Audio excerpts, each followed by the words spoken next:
na ang talagang laman ng isip ng tao ay puro espiritualidad, kabanalan, ang Panginoon, many Christians are unable to recapture that high water mark of spiritual bliss.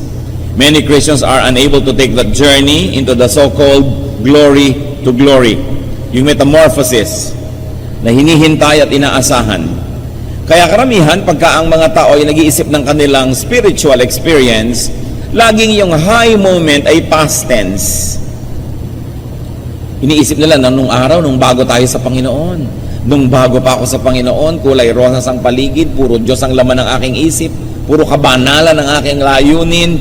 Pero laging tinitingnan yon as a distant past. Because many people are unable to keep it or to improve upon it so that they really journey from glory to glory. Yung po mga ibang Christians, ang nagiging spiritual life nila parang roller coaster.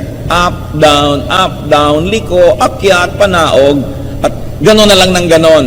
At yung roller coaster, kahit na 10 oras kang sumakay, pagbaba mo, nandun ka pa rin sa pinanggalingan, walang narating. And then there are Christians naman who get trapped in a flat line, spiritual non-growth. Yung kumbaga sa monitor ng puso, pag nag-flat line na yan, ibig sabihin wala nang tibok. Meron naman na gano'n ang spiritual life. Wala ngang low, pero wala namang high. Parang walang nangyayari sa buhay. And some, even very sadly, fall into what you might really describe as a free fall. Yung parang hulog ng hulog ng hulog ng hulog, laglag ng laglag, at pababa ng pababa ang spiritualidad. Paano kaya lalago talaga ang tao nang walang tigil sa Panginoon? Sapagkat sa maiksing buhay na ipinahihiram sa atin, mula nung nagkaroon tayo ng spiritual encounter, nung born-again experience, nung rebirth na yan, maiksi lang ang panahon para makalapit ng malapit ang tao doon sa nawala na kanyang katangian na maka-Diyos. How can we really grow spiritually from glory to glory? How can we really grow spiritually towards God-likeness again? How can we continuously find God is a very, very important issue in our life. Hindi lang minsan mong natagpuan ng Diyos, mo, Eureka, I found it.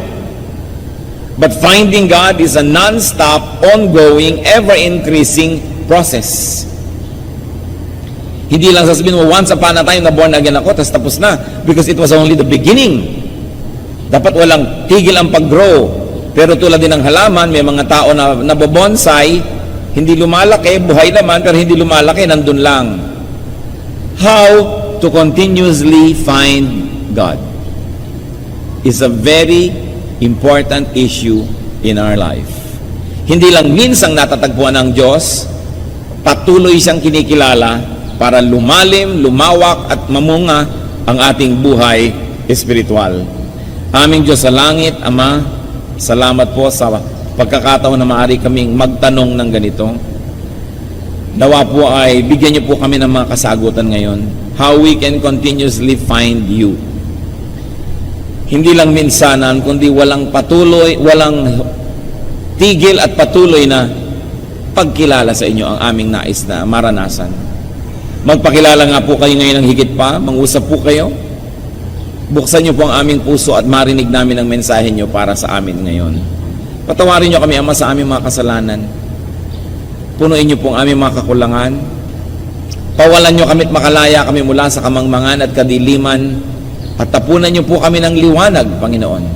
Nang sa ganon, lalong maging malinaw sa amin kung paano pa kayo kikilalanin sa araw-araw. Mangusap kayong may kapangyarihan, O God, protect us from all works of evil, from presence of evil men and evil spirits, from the malicious plans of evil against us. Protect us even from our own ignorance and our own shortcomings. Fill our hearts with your presence. Sit on your throne of power, O God of heaven, and give blessings to your people. In the name of Jesus we pray. Amen. How to continuously find God? Well, bago pag-usapan yung continuously finding God, well, find God first. Yun ang unang-una. So first things first, find and have the kingdom of God. Find and have the kingdom of heaven in your heart. Because this is the center of the teachings of Jesus, the kingdom of heaven. At pinaulit-ulit na ito po ay lagi kong kinukot sa mga tao, Dahil ang priority natin kung minsan hindi yung priority ni Jesus. Ang priority niya is the kingdom of heaven. At maraming haka-haka ang mga tao tungkol sa kingdom of heaven. Iniisip nila, parang kaharian na physical, bababa kasama ng mga ulap. Luke 17:20-21, merong nakikipanayam sa Panginoon ng mga magagaling sa relihiyon. Once having been asked by the Pharisees when the kingdom of God would come, Jesus replied, "The kingdom of God does not come with your careful observation, nor will people say, 'Here it is,' or 'There it is,' because the kingdom of God is within you." Namnamin lang natin ang kahulugan nito. Napakalaki ng kaibahan na mangyayari sa paghahanap natin sa Diyos. Yung iba inaantay ang pagbaba ng langit, nilalagyan pa ng petsa. Inaantay kung kailan mangyayari yung tinatawag na end of the world. Nagsusuot pa ng mga helmet dahil daw maraming lalaglag na mga bato-bato mula sa langit. Sumusuot sa mga lungga, nagtatago sa mga kuweba. May mga nagtatalo-talo kung kailan ang petsa ng pagdating nito at away-awayan. Sinabi na nga sa Biblia, sabi ni Lord, the kingdom of God does not come with your careful observation. Hindi nyo kayang bantayan at hintayin kung kailan yan darating. Kasi, sabi niya, ang kaharian ng Diyos ay nasa inyong kalooban, nasa inyong puso. So, paano mababantayan ng iba kung kailan darating yun? Yun ay isang spiritual at personal na karanasan. Kaya may mga tao na dumating na ang kingdom sa kanila, sa iba hindi pa. Kasi sabi niya, it is within you. Ang paghahari ng Diyos sa puso ng tao, na hindi na yung tao ang hari, hindi na si Satanas ang hari, hindi na yung asawa ang hari, hindi yung anak ang hari, hindi pera ang hari, kundi ang Diyos, hari sa iyong puso. The kingdom of God has come upon you. Because wherever there is a throne that you give God to sit on and rule from, there is the kingdom. Of course, wherever the king is, there is the kingdom. Ang tanong lang natin, is God the king of your heart? Kasi yung iba relihiyoso, 20 years lang nagre-relihiyon, 50 years, 70 years, pero hindi naman talaga Diyos ang naghahari sa puso nila. Ang Diyos ay naghahari lang sa isang kwarto sa puso nila. Halimbawa, sa Sunday morning, o kaya sa kanilang tawag ng religion. Pero hindi Diyos ang Diyos sa kanilang negosyo. Hindi Diyos ang Diyos sa kanilang romantic life o love life. Hindi Diyos ang Diyos sa kanilang pamamaraan ng pakikitungo sa kapwa. Pero sa relihiyon nila, isang compartment, nandun ang Diyos. So, hindi pa naghahari ang Diyos sa iyong puso. Kasi isang department lang. Kaya yung iba nagtataka, ang tagal-tagal ko na sa relihiyon, bakit wala naman ako nararanasan, walang nangyayari sa buhay ko? Kasi inaantay niyang kumidlat, kumulog, umuga ang lupa, kumalembang lahat ang kampana, bumaba ang mga tala. Yun ang ibig nila sabihin ng spiritual experience. When you let God rule in your heart, the kingdom is within you. And then what will happen to your vocabulary? It will change. What will happen to your outlook in life, to your value system, to your behavior and etiquette? It will change. What will happen to the way you do business and you move professionally? It will change. Then you say, wow, the kingdom has come. Para hindi ko na kailangang abangan yung darating pa sa mga ulap dahil sa puso ko pa lang nandun na yung langit. Totoo na. So kumakain ako kahit na hindi masyadong mahal ang kinakain ko, may gana ako kasi ang Espiritu ng Diyos ay buhay sa akin. Malusog man ako o may sakit, nagtitiwala ako sa Diyos dahil alam kong mabuhay at mamatay, kasama ko siya. So hindi ako masyadong concerned. Hindi ako takot sa kamatayan dahil alam kong sa kabila nitong buhay na ito, nandun pa rin ang Diyos. Yun ang paghahari ng Panginoon sa ating buhay na kailangang mangyari, hindi lang magkaroon tayo ng relihiyon. Sa katunayan nga, kung minsan yung relihiyon pa ang sagabal, kasi yung mga hatred ng religion mo, hatred mo rin. Yung kalaban ng religious group mo, kalaban mo rin. Nasaan ang paghahari ng Diyos sa iyong buhay? That's why people must be able to transcend religion and religiosity to let God rule in their hearts and therefore have the kingdom of God in their hearts. So the first thing you do is to be born again as Jesus prescribed. John 3:3, in reply, Jesus declared, I tell you the truth, no one can see the kingdom of God unless he is born again. Sobra naman kasing pinadali ng iba yung born again. A, accept that you're a sinner. B, believe in Jesus. C, confess Christ. Pumikit ka, tambangin mo si Kristo, itaas mo ang iyong kamay, at voila, born again ka na. Hindi naman gano'n kasimple yun. Kailangan na iintindihan, dinidibdib yung gumagawa para magkaroon ng tunay na kahulugan. Kasi to be born again is not just an instant thing. Ibig sabihin, ipinanganak kang muli, parang bagong tao ka. So bago na naman. Kung dating alam mo ABC, ngayong bago ipinanganak ka na, pinag-aaralan mo na mga letra ng mga Chinese, iba na naman ang letra mo. Ang mga wika mo, iba naman. Pangasinense naman ang salita mo. O kaya, iba naman ang kulay ng yung balat. Kasi born again ka, iba ka na hindi na yung dati. So maraming naiiba dapat sa buhay ng tao pag tinawag na born again. Ngayon, kung yung kasungitan mo nung kasungitan mo pa rin ngayon, tapos born again ka, parang hindi yan totoo. Kailangan ng isang tunay na pagbabago ng kalooban ng puso. At ito'y proseso, hindi nangyayari sa isang minuto, hindi nangyayari sa isang linggo, hindi nangyayari sa isang buwan lamang. Proseso. Dahil progressively, we must allow God to rule in our hearts. Dahan-dahan, unti-unti. So it is an ever-increasing work. Kaya sabi, we are changed from glory to glory. Ngayon, kung nakamatayan mo yung proseso na hindi pa nabubuo, syempre, iniligtas ka na ng Panginoon, ligtas ka na. Pero hindi makukontento na minsan lang na born again ka, tapos na. Kailangan buong buhay. Because the kingdom of heaven was Jesus' most prominent concern, we should be concerned about it, and we should be able to operationalize in our lives what it means and how it could be practical. Kaya yung mga iba, kapo-born again nila, naiinis lang yung mga tao dahil wala namang makitang bunga, tas born again ng born again, nasisira tuloy yung pangalan ng born again, nagiging mislabeling, at kuminsan, panglibak na sa iba na gamitin yung term na yon dahil yung nagdadala ng word na yon ay hindi karapat-dapat.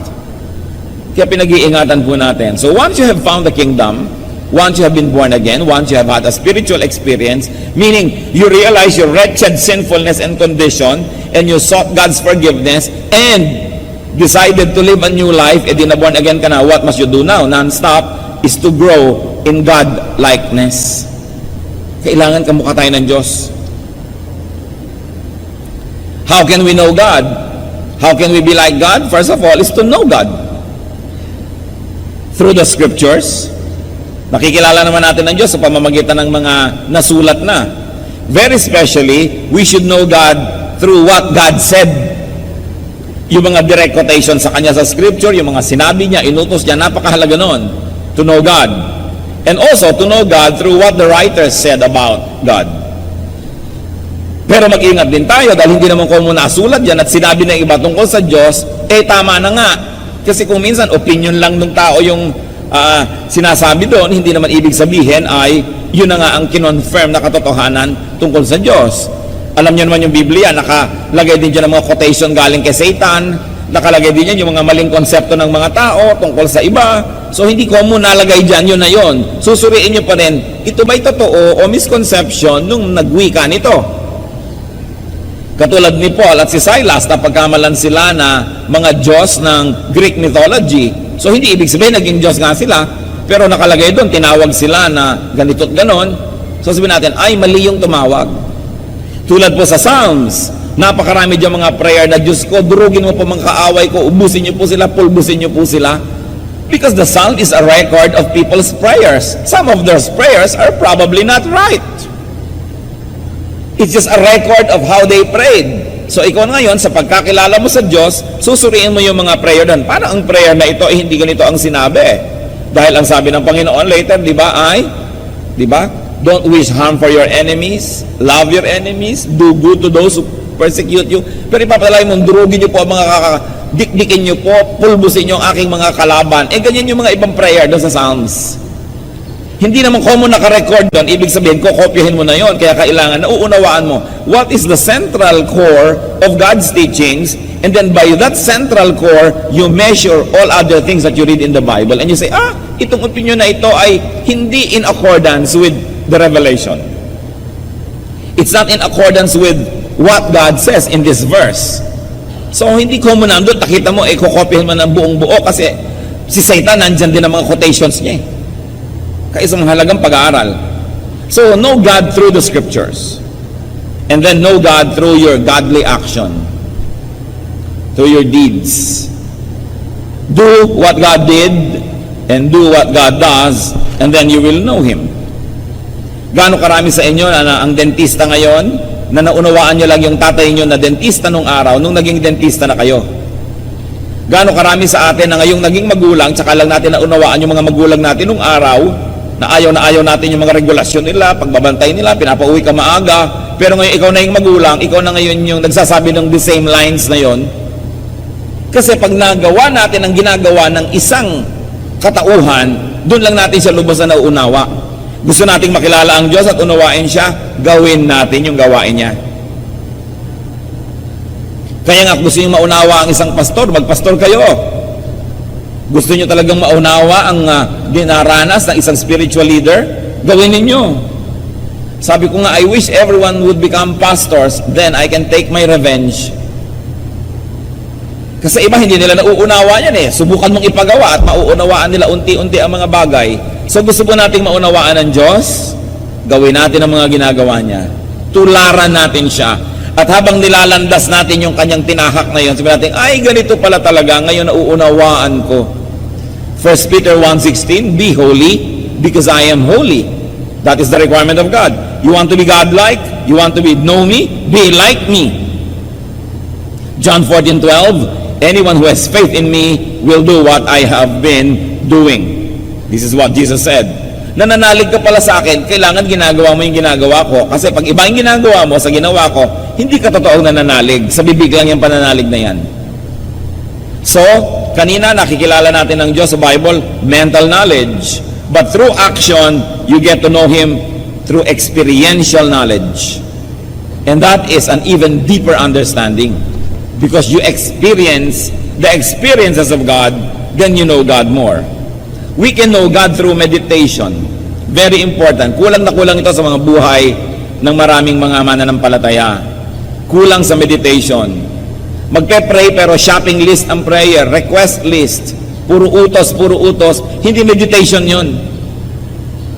Psalm 77:12, I will meditate on all your works and consider all your mighty deeds. So pag gusto nyo mag-meditate on the works of God, you concentrate on one work of God and just focus on it and think about it and let it sink down into your heart. You want to meditate on God's Word, hindi naman magbabasa ka ng 10 chapters. Meditate on one sentence, meditate on one idea, and just dwell on it. Ibabad nyo ang sarili nyo sa isang sentence, sa isang katuruan, sa isang word, and you meditate, and wonderful things happen. Even scientific findings show us that meditation helps to increase the cerebral cortex, that part of the brain responsible for many things. Sinukat po nila yan at nasusukat na kasi ngayon. Yung mga mahilig mag-meditate, kumapal yung cerebral cortex sa kanilang brain. Talagang may nangyayaring pagbabago. At di po ba ang sabi? Be changed by the renewing of your mind. So if you really want to change, something has got to change in your mind. If something will change in your mind, something's got to change in your brain. Kaya mahalaga rin yung mental and meditative process as part of our spiritual growth. May nangyayaring kababalaghan pagka tayo ay nananahimik lamang and we focus on one aspect, one word, one characteristic of God. Marahil yan ang ginagawa ng Panginoong Jesus na magdamag, sinasabi nandun siya sa tahimik na lugar. Hindi naman siguro siya magdamag na nananalangin, literally, kasi sabi niya, your Father knows what you need before you ask Him, let your words be few. So anong ginagawa niya magdamag? Nag-meditate marahil siya. Yung ayaw niyang paabala, he will focus on one character of God or one word and meditate on it. Remember, for anything to change in your deeds, something's got to change in your thoughts. And for our thoughts to change, some changes must happen in our brain. Kaya hanggang hindi natin kinakalagkad yan at isinasama sa ating buong metamorphosis, kulang at kulang din. Meditate more. It is important. Yan ang nawala sa buhay Kristiyano ngayon, yung reflection and meditation. Importante. Know God through God's personal revelation. May revelation sa atin, nasa Bible. May revelation sa atin sa pamamagitan ng mga patotoo ng iba, payo or counsel ng iba, pero meron po mga revelation ng Diyos na napaka-personal, kailangan yung marinig ang kanyang tinig, though not literally, kailangan nananahimik and let God reveal Himself. Amos 4:13, He, referring to God, who reveals His thoughts to man, the Lord God Almighty, is His name. So God reveals His thoughts. Kailangan natin yung ganung spiritual experiences na nakikita natin yung hindi natin dating nakikita, nadidinig ang hindi nadirinig. It is a spiritual journey at kailangan personal ang approach nyo dyan. Hindi nyo yan makukuha sa pag-attend ng Bible study, sa pag-attend ng worship, sa pag-attend ng fellowship. May iba kayong nakukuha sa mga ganong group activities, but you must never neglect your personal fellowship with God. Yung solo kayo lang ng Diyos, nananahimik ka at pinapakinggan mo ang kanyang tinig because God reveals Himself. Know God through a deep understanding of God's image in you. Isa pa yung kulang sa pagkilala natin sa Diyos. Huwag na kayong lumayo. Kilalanin ninyo ang inyong sarili at may makikita kayo na imprint of God's image. Genesis 1:26, then God said, let us make man in our image, in our likeness. Kung minsan nire-neglect natin ito, na-appreciaten that we were made in God's image. May bakas ang personalidad ng Diyos sa ating personalidad. Hanapin nyo yon.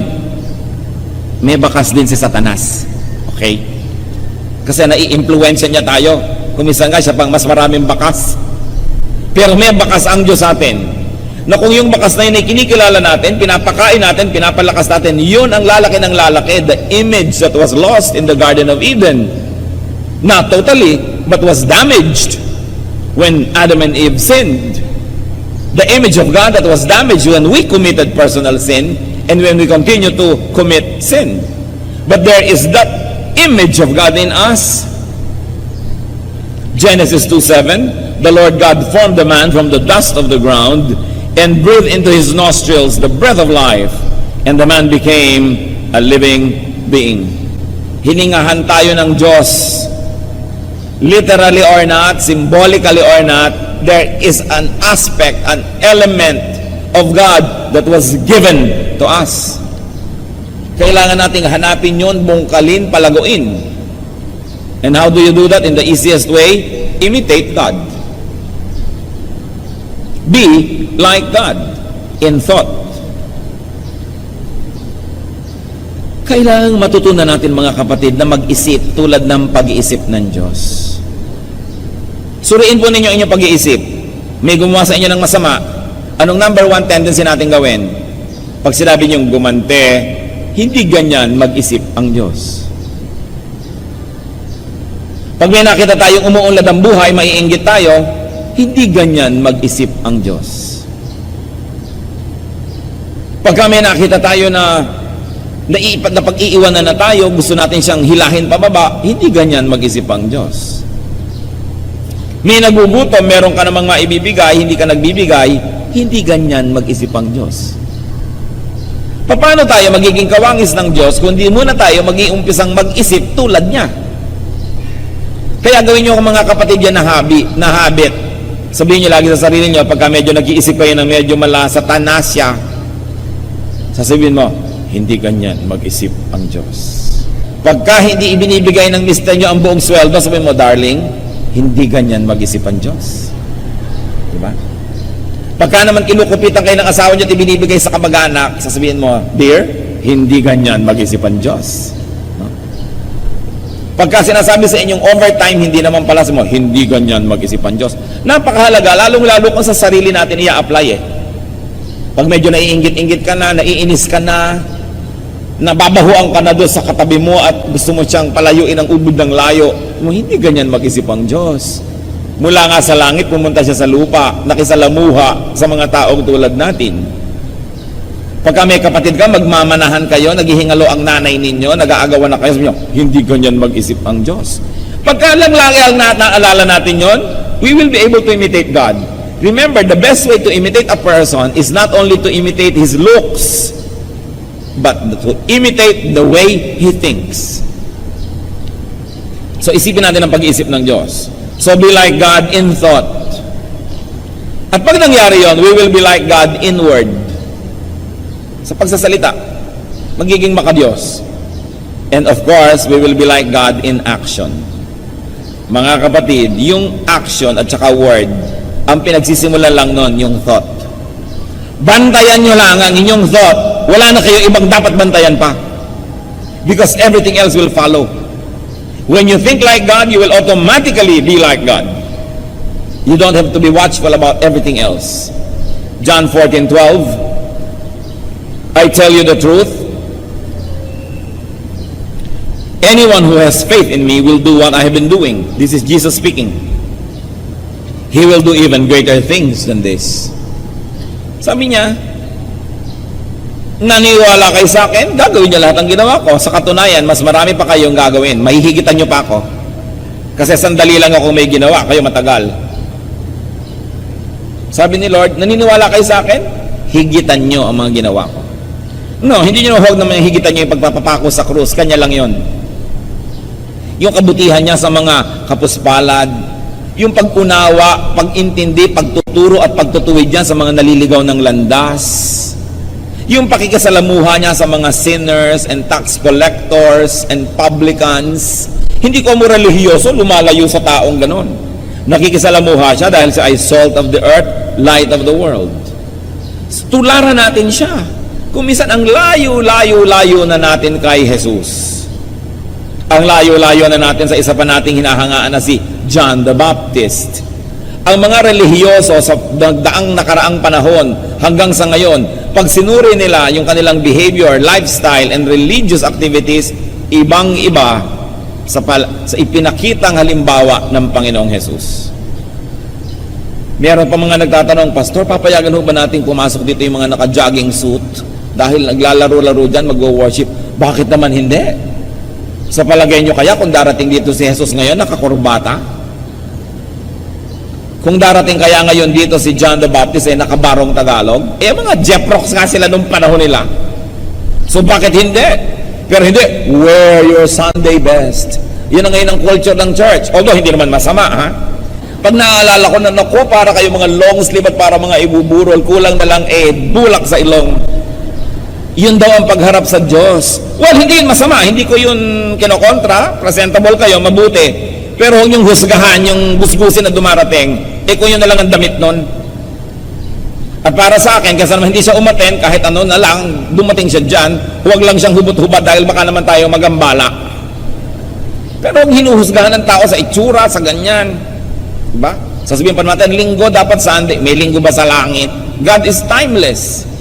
But it's nice to wear your best so that you look good for God. But don't judge people who don't share your opinion about dressing. Dahil may kani-kanyang kalagayan tayo.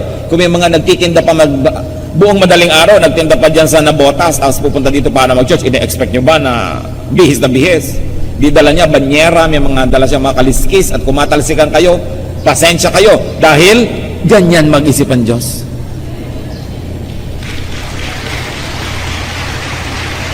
Hindi yung puro kaartehan na lang ang relihiyon, puro mga itsura, puro mga form. It's important to go back to the basics, no? Sabi ni Lord, gagawin niyo yung mga pinaggagawa ko. Ano ba mga ginawa niya? Hindi ba't naglilinis ng lambat yung mga mangingisda? Uupo siya sa bangka at makikituro siya doon. Hindi naman siya humingi ng pulpito. Nakisalamuha siya sa mga tao. Hinihipo niya yung patay, hinihipo niya yung may ketong, pinupuntahan niya yung mga possessed, nakikipagkwentuhan at kumakain siya sa dulang ng mga makasalanan. Kaya yung marami sa atin, mas maarte pa kaysa kay Jesus.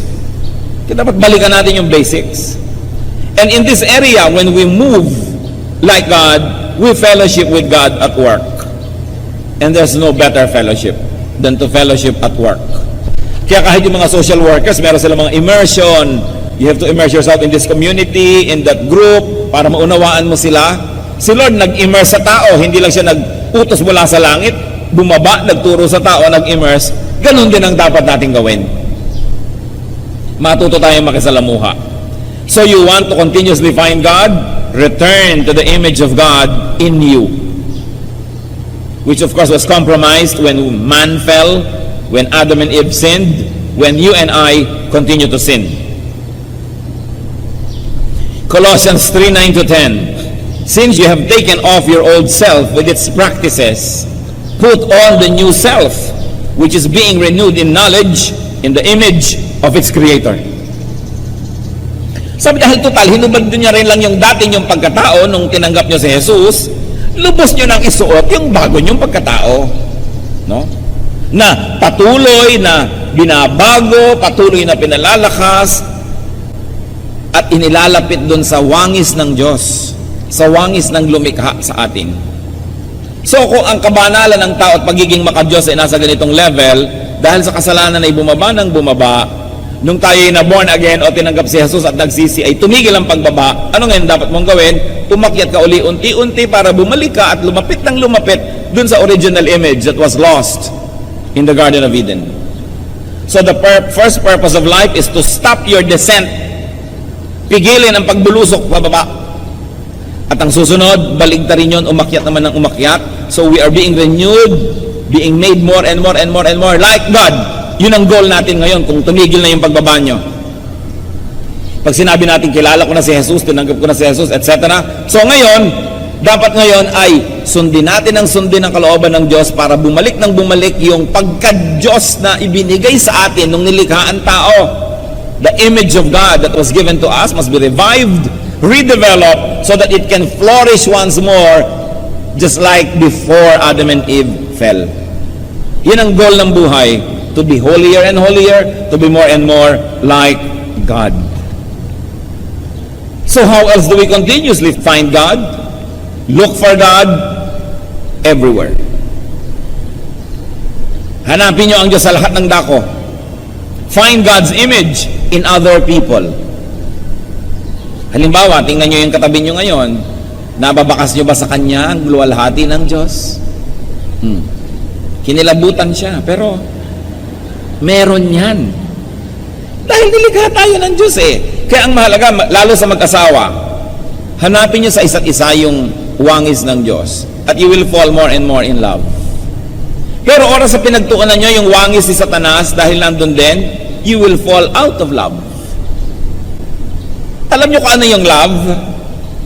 It's only a decision what to look at. That is love. Kaya ang mga magulang, you always decide to look at what is good in your son or daughter. Kahit ang nakikita ng kapitbahay yung bad, ang nakikita nyo yung good. Kasi you decide to look at it. So, ang pakikitungo natin sa kapwa, pag sabi yung bad yan, hindi lang siguro siya bad. Siguro, you are looking for what is bad. That's why, that's what you see. Because if you also look for what is good, you will also find something good. Because even being bad is difficult to perfect. We are not perfect, so nobody can be perfectly bad. Meron pa rin yung good. Kaya mga kapatid, pag may nagsusumbong sa akin, alam niyo po, bad siya, bad siya, bad siya. So kapatid, maaaring totoo yung sinasabi mo, pero ibig sabihin din yan, you are looking for the bad. Wala ka na bang sasabihin sa akin na good niya? Wala po. Wala kang tiningnan o nagbubulag-bulagan ka. Kaya hindi credible ang sinasabi mo. Para sa akin po, sino ang credible person? Yung may sumbong man siya na negative, may dala rin siyang positive. Kasi pag puro negative ang sinasabi niyan, propaganda yon. Katulad din ng pag puro positive ang puri niya sa isang tao, propaganda pa rin yon. You are being deceived so that you will make a decision in favor of or against that person. Do not believe anybody who comes to you na ang dala lang one-sided good or one-sided bad, because people are complex. Inside us, there's some good, there's some bad. What you feed and what you develop will become the master. Pero meron pa rin yun na nandun na another personality na maliit lang yung papel niya. So what you look for in people also tells you about your kind of eyes and your kind of heart. So, hanapin natin yung mabuti. You want to find God? Sabi ng iba, saan ko po ba hanapin ang Diyos? Hindi ko na mahanap. Look for God's imprint on people. Tingnan nyo ang mga tao sa paligid nyo and you will find parts of God's character. You will find God's gifts. You will find God's power. There are people who are very powerful when they speak. That comes from God. There are those whose personalities are so powerful they can move others, especially to positive action. That comes from God.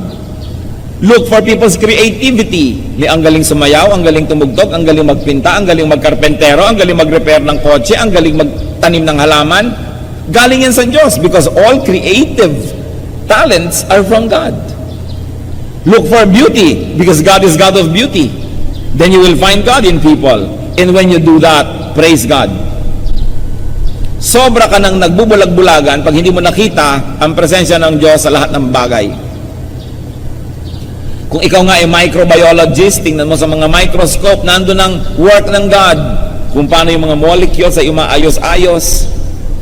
Even sa physics, sa chemistry, makikita mo yung mga electrons, protons na nag-iikutan in order para mga planeta na may mga orbit na sinusunod. You know that there is a grand designer. God is everywhere. Kaya kailangan nating tingnan. What you do not have, you find everywhere. Only you do not look at the right places. So it is important.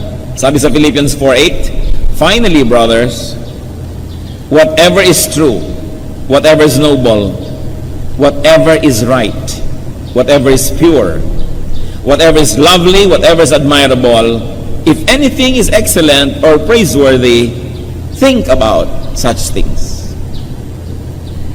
We are a product of how we think. Kaya mga tao, kung minsan tumataas masyado ang presyon, bumibilis ang tibok ng puso, ang pulso, nagkakasakit-sakit, kasi may sakit ang paraan ng pag-iisip nila.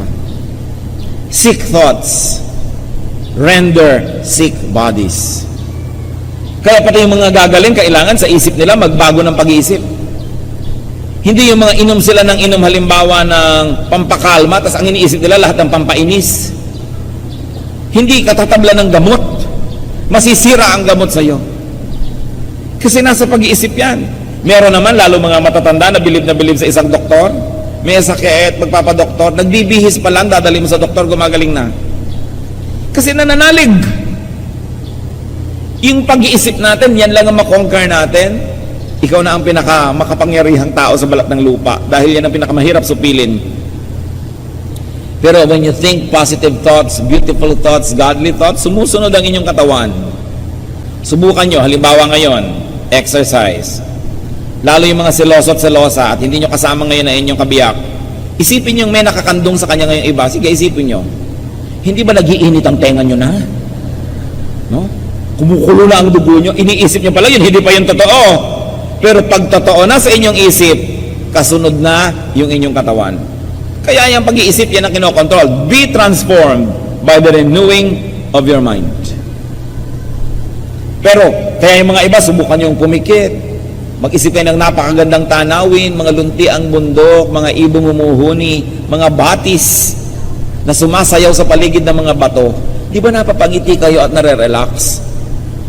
Word pa lang yung naririnig nyo sa akin, ha? Hindi ba nakikita yung totoong bato? This is the power of words.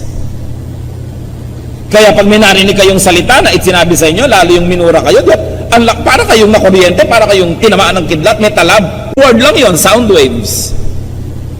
That's why we should control the words. We should control the thoughts.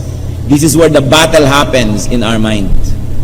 Pag natalo ka na sa isip, talo na, kasunod na lahat yan. Dahil ang katawan, sumusunod lang yan sa isip. So sabi, our battle is not against powers, but against principalities in the air. Against the unseen forces, which lay claim to our thoughts. That's why it is important to control, to discipline the way we think. At sabi, ano daw ang isipin? Whatever is true, noble, right, pure, lovely, admirable, excellent, praiseworthy. Think about such things. And may I say, apply this when you think about your husband or wife, about your mother or father, about your son or daughter, about your daughter-in-law, about people at the office, people in your school. Think about these things. Kailangan nating palitan ng pag-iisip tungkol sa tao. Because our thoughts have mysterious ways of becoming real. And very importantly, in our search for God, find God's image in creation. It's a challenge and a wonderful journey of discovery. Find God in nature. Hindi naman ibig sabihin yung dahon dasambahin mo dahil nandun ang Diyos. Tingnan niyo yung gawa ng Diyos doon sa dahon. Makikita niyo na may gumawa niyan. Find God in natural phenomena, in the heavenly bodies. Find God in cells and molecules. If you're a chemist, find God in chemistry or in physics, in mathematics, in biology, in the arts, because the imprint of God is everywhere. Romans 1:20. For since the creation of the world, God's invisible qualities, His eternal power and divine nature have been clearly seen, being understood from what has been made, so that men are without excuse. Pag tinitingnan natin ang mga pyramids of Egypt, bagamat kalansay na lang yung natira, sabihin natin, ang galing naman ang gumawa nito. Pag tinitingnan natin yung mga ivory carvings from China, hanggang kalit-liitan, may kubo dun sa loob, may tao, dun sa tao meron pa siyang kuto, nandun lahat. Ang galing naman ng mga Chinese na gumawa nito. Pag tinitingnan mo yung mga tela na hinabi ng mga Maranao, ang galing-galing naman nilang gumawa ng mga color combination. Paano mo makikilala ang lumikha? Tingnan mo yung nilikha. Paano mo makikilala ang isang musician? Tingnan mo yung nilikhang musika. Paano mo makikilala ang isang speaker? Tingnan mo kung paano siya magsalita at anong ginawa niya sa kanyang material. Paano mo makikilala ang isang arkitekto? Tingnan mo yung ginawa. Paano niyo makikilala ang Diyos? Hindi kayo kailangan lumayo. Tingnan niyo ang lahat ng ginawa niya. That's why we must have respect for the environment. Respect for the cleanliness of our planet dahil Diyos ang gumawa niyan. At pag sinira natin yan, tayo rin ang nawawalan. How else will you find God? Kasi remember, our topic is continuously finding God. Kasi pag may God dito, may God doon, may nakikita mo lahat, you cannot help but be godly. Plant godliness in people's hearts. Sabi nila, kung ano po ang inyong tinatanim, siya ang inyong inaani. Gusto niyo mapaligiran kayo ng godly words? Magtanim kayo ng godly words sa inyong mga kasama. Gusto niyo maligid kayo ng mga Kristiyano? Plant Jesus in people's hearts so they become Christians. Gusto niyo maligid kayo ng kabutihan? Gumawa kayo ng kabutihan dahil itinanim niyo yon, bubunga yon. 2 Timothy 4:2, preach the word. Be prepared in season and out of season. Correct, rebuke, and encourage with great patience and careful instruction. Bakit po ang mga Kastila, pag nagpupunta sa Pilipinas, at sa katunayan ay patuloy silang nagbibigay ng mga grants para i-preserve ang Intramuros, i-preserve ang mga lumang mga simbahan, ang mga fortresses, ang mga lighthouses. Bakit? Ba't ang mga Kastila ngayon, kahit saan pumunta sa Pilipinas, makikita nila yung mga simbahan, yung imprint ng kanilang relihiyon. Bakit? Kasi nagtanim sila dito ng daang taon. Daang taon sila nagtanim. Kaya kahit saan ka tumingin ngayon, ang focal point ng ating mga plaza, mga simbahang Katoliko. Diba? Sa ating architecture, mga bahay na bato, yung mga ginawa nung period na yun, kasi ang dami nilang itinanim eh.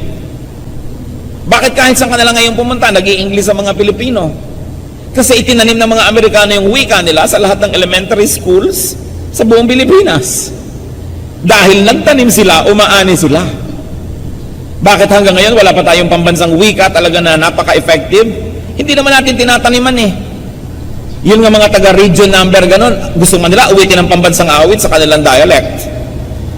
Ayaw nilang gumawa na isang buong pambansang wika para sa lahat. Aamin basta yung wika namin ang gagamitin namin. Kaya hanggang ngayon, wala tayong na-evolve na talagang isang effective national language. Siyempre, kung hindi kayo nagtatanim, wala kang aanihin.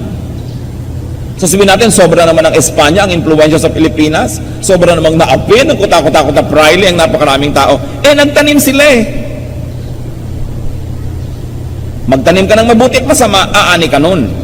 So tayo, gusto nating maligid tayo ng godliness, di magtanim tayo ng godliness. Gusto nating maligid tayo ng mga mananampalataya, di mag-mission tayo at magtanim tayo sa mga puso. Gusto niyong maligid kayo ng kabutihan, magtanim kayo ng kabutihan.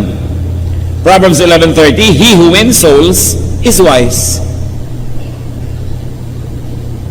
Galatians 6:10, therefore, as we have opportunity, let us do good to all people, because what you plant is what you harvest. You harvest what you plant. It's a very basic reality. Galatians 6:7, a man reaps what he sows. Kung anong itinanim, aanihin.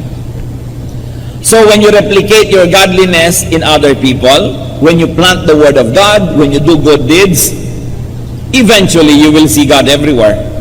And you will see God in everyone's heart. So you want to continuously find God? Exalt God everywhere. Purihin siya. Itaas ang kanyang pangalan kahit saan. Worship God anywhere and everywhere. John 4:21 and 24, Jesus declared, "Believe me, woman, a time is coming when you will worship the Father, neither on this mountain nor in Jerusalem. God is spirit, and his worshipers must worship in spirit and truth." So when we worship everywhere, then God's glorious presence will be everywhere. No believer of God must feel alone because God is always around. Psalm 139, 7-9. Where can I go from your spirit? Where can I flee from your presence? If I go up to the heavens, you are there. If I make my bed in the depths, you are there. If I rise on the wings of the dawn, if I settle on the far side of the sea, even there your hand will guide me. Your right hand will hold me fast. In other words, saan man ako magpunta, O Diyos, naroon po kayo. God is everywhere. Something is very wrong if people do not find God. If people do not find God, it only means that they close their eyes, they refuse to see God, because the imprints of God's presence are everywhere. Matthew 7:7, seek and you will find. At yan po ang gusto kong iwang tanong sa ating lahat. Are we seeking God? Yung pag-attend ng ganitong mga public events is an act of seeking God, but it's not everything. If it's the only thing you do, well, you will find a bit of God, but you will probably not find enough that it becomes glorious in its proportion in your life. Kailangan ng meditation, kailangan ng personal study, ng prayer, kailangan ng pagsunod sa Diyos at paggawa ng kanyang mga gawain para dumami ang mga channels through which we can know and see God. Search for God above and beyond group Bible study, above and beyond worship and organized religion. The deep search for God is personal. Hindi pwedeng i-regulate ng leader, ituro kung saang chapter. It is a personal quest. Dapat po tayo may kani-kanyang personal na paghahanap sa Diyos. At pati yun, hingin nyo sa Diyos, paano po gagawin kong personal ito? Dahil sabi niya, ask and it will be given you. Seek and you will find. Knock and the door will be open to you. So magtanong sa Espiritu ng Diyos at gawin natin. Find God and enjoy God. Deuteronomy 4:29, if you seek the Lord your God, you will find Him, if you look for Him with all your heart and with all your soul. Aming Diyos, gustong-gusto po namin kayong lalong makilala. Gustong-gusto namin, Lord, na maging personal ang relasyon namin sa inyo. Gustong-gusto namin malapit sa inyo. Ituro niyo po sa amin, Panginoon, kung ano ang mga hakbang na dapat namin gawin bukod sa mga ginagawa na namin ngayon para lalo namin kayong makilala. Sa amin, Panginoon, ang mga kapatiran na hindi malaman kung paano ito gagawin, kahabagan ninyo at ituro nyo sa paraang mauunawa namin at magagawa kung paano kami malalapit sa inyo. More than religion or religious activity, we like a personal relationship with you, O God. Yung relasyon na meron sa Adan at si Eva nung paman. Yung relasyon nila Noah sa iyo bago pa man nagkaroon ng templo o organized na relihiyon. Yung pag-worship sa iyo, Panginoon, at pag-aalay, maging ni Job, na ginagawa niya mag-isa. Bago pa na-develop ang temple and temple worship, bago pa naging elaborate ang religion, gusto namin kayong makilala sa ganun ding paraan. Bagamat ipinasasalamat namin ang aming kapatiran, ang aming fellowship, and we're thankful for what we can do together, teach us, O God, to have very personal dealings with you. And may you also deal with us in a very personal way. Reveal yourself to us. Mga kapatid, sa ilang saglit ng katahimikan, manalangin tayo. Hilingin niyo sa Diyos na magpakilala pa sa inyo. Hilingin niyo sa Diyos na magbukas pa ng mga mata na nakasara hanggang ngayon. Hilingin niyo sa Diyos na kung ano man ang dapat gawin upang ayon tayo sa kanyang kalooban, madinig natin ang kanyang tinig, ay ipagkaloob niya sa atin. In silence, seek God. And there is no doubt He will answer because He likes to be found. He likes to be known. He likes to be close to us. Be with the Lord and ask Him to reveal Himself to you.